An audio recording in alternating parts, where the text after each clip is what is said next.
Good morning. You listen to FloorDaily.net, and I'm Kemp Harr. This morning, my guest is Dr. Bob Peoples. Bob, how you doing? Kemp, good morning. I'm doing great, and it's sure nice to be talking to you. It's good to be with you. I wanted to talk to you. We just ran the news last week that you are taking a job that you've had before. You will become the executive director for CARE. So welcome back. Well, thanks very much. It's great to be back, I'll tell you. There's some great people as part of this organization, and I enjoyed working with them in the past, and I'm looking forward to working with them in the future. All right, before we get into the details, let's just cover your past. As I mentioned, you were the first head of CARE right when it started. I think those dates were somewhere between 2004 and 2008. But prior to that, I know that you do have a doctorate degree in chemistry, and you worked with Solutia most of your life, right? Yeah, actually, I started with Monsanto in the intermediates area of the nylon division way back in 1979. Okay. And moved from there up to the fibers and the polymers area and spent a number of years on the carpet side of the house.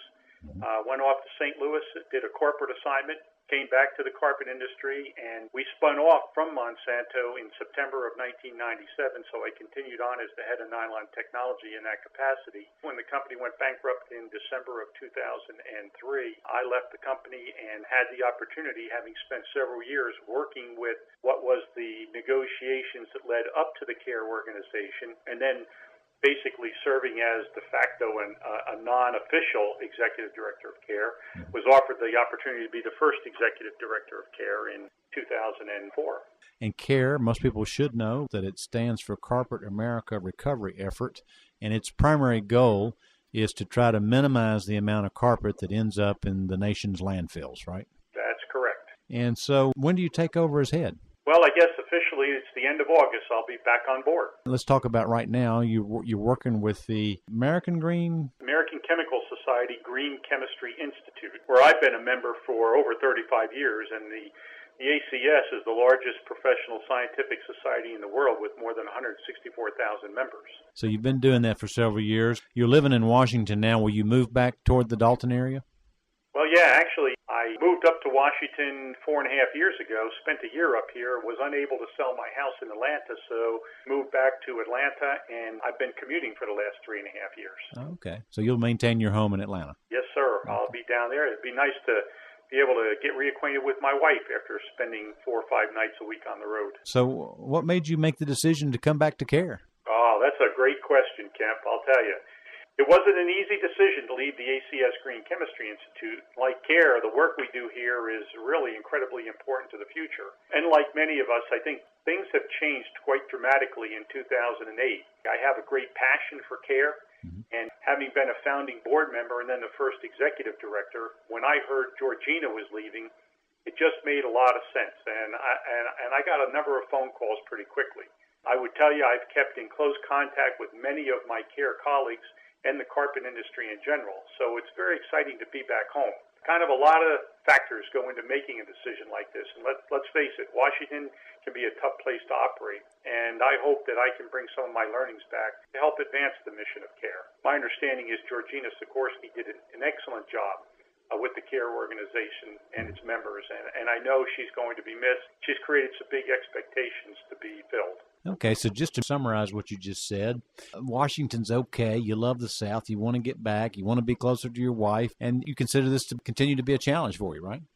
Oh, I'd like a challenge, Kemp. I like to learn new things. I like to tackle challenges. And I don't like the routine and the mundane. And my experience at CARE in the past and what I expect it to be in the future is every day is going to be an adventure. We've always said that this flooring industry is like a tar baby. It's hard to get out of it. But well, there's a lot of truth to that, I suspect. Yeah. All right. CARE has changed a lot since you left it. This whole AB 2398 came out. It's got a lot more members. Talk a little bit about how it's changed since you were here last. Well, I have to tell you, I'm impressed, and I'm proud of the progress that CARE has made over the last 4.5 years. And I should point out that it's been during some very tough economic times, as your listeners well know. The diversion growth has been significant, and the cumulative diversion since 2002 when we started now exceeds 2 billion pounds. So I look at that as making a real difference. And you referenced AB 2398. That's a pretty exciting initiative, which was really just something that was a concept back in the days when I was leaving the organization. And I know a lot of other states are looking at this and considering similar actions. And I certainly need to come up to speed on this program quickly, and I'm hopeful that the California model will be adopted in other places where this is being considered. Okay. I think it's probably worth saying that it would be nice if we could avoid a patchwork of different programs, which add, a lot of complexity, bureaucracy, confusion, and cost in terms of administration. So hopefully we can find some common ground, and I hope to be able to play a role in achieving that kind of an outcome. What do you think the key challenges that the organization faces?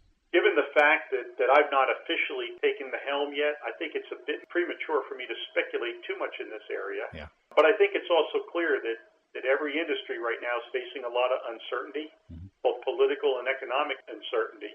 And it's driven by, concerns around lethargic growth prospects in our markets, high unemployment, which is a drag on the economy, uncertainty around the European Union debt crisis. They all combine to make this a tough environment to operate in. I think the next few years is going to really require a careful and steady hand on the tiller as we navigate a tenuous recovery. The other point I would like to make is that, kind of one size does not fit all. We have a variety of technologies, products, and markets for post-consumer carpet. I think one of the challenges is to figure out how to focus on getting our economics right, getting the right products into the right sectors, and get us heading in the right direction. So I think CARE has made some amazing progress in all these areas in recent years. We look forward to getting you back. When you get down here, be sure and give us a call. We expect that to be, I guess, at the beginning of September, right? That sounds good. Again, we've been talking to Dr. Bob Peoples, who's the returning executive director of CARE, and you've been listening to Kemp Harr and FloorDaily.net.